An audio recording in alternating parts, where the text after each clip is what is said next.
You walk into a room, you smile, you listen, you fit in. Everyone sees you, but somehow no one truly sees the real you. You leave wondering, was I even there?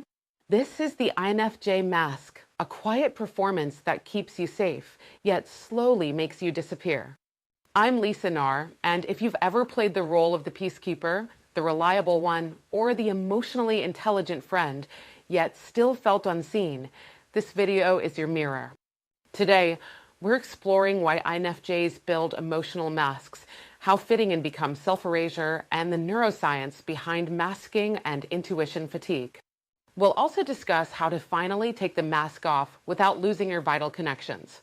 From childhood, INFJs learn emotional shapeshifting as a survival skill. You sense people's moods instantly, adjusting your voice, humor, and intensity. You do it so naturally, you forget it's a performance. Psychologists call this social mirroring, but for INFJs, it's empathy and overdrive. The problem arises when every interaction becomes adaptation, causing you to forget your true self. Your nervous system rewires itself to maintain peace over authenticity. Over time, you become fluent in everyone's emotional language except your own. Masking triggers the anterior cingulate cortex, the brain region managing social error detection. It lights up whenever you fear disapproval. INFJs with heightened interoceptive sensitivity experience that activation longer and stronger. This is why social events leave you drained. It's not shyness, it's neurological exhaustion from your brain running a constant self-monitoring program. Masking protects connections, but stifles self-expression. You become the calm friend, the deep listener, the one who has it together. But inside, resentment quietly brews. You scroll through your own life, thinking, people love my presence, not my person. This is identity fatigue, the psychological erosion when empathy becomes camouflage. It explains why INFJs often reach a breaking point.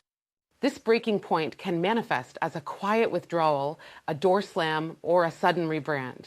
It's not rebellion, it's reclamation. Authenticity calms the amygdala and lowers cortisol. When you express truth, your nervous system finally stops defending a performance. INFJs might misinterpret this piece as guilt, asking, did I overshare? No, that's your body remembering what safety feels like. You don't lose empathy when you unmask, you purify it. Empathy without authenticity is surveillance, not compassion. To begin unmasking safely, start with micro-truths. Share honest preferences, not just opinions. Say, I actually don't like that show, or I need silence right now. These tiny truths retrain your brain to equate honesty with safety. Next, practice the 24-hour reflection rule. After interactions, ask yourself, what parts of me felt real and what parts performed? Do this without judgment, just for pattern recognition. Also, create expression zones. Art, journaling, or voice notes are mediums where you can speak unfiltered. The INFJ brain needs private authenticity reps before public authenticity feels safe. Audit your circle. Notice who loves your realness and who loves your usefulness. Keep the first, bless the second. Schedule invisible time, moments with no output, no creating, no caretaking.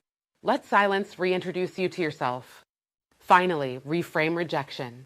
When authenticity costs connection, remind yourself, you're not losing people, you're losing performances. INFJs aren't mysterious, we're masked.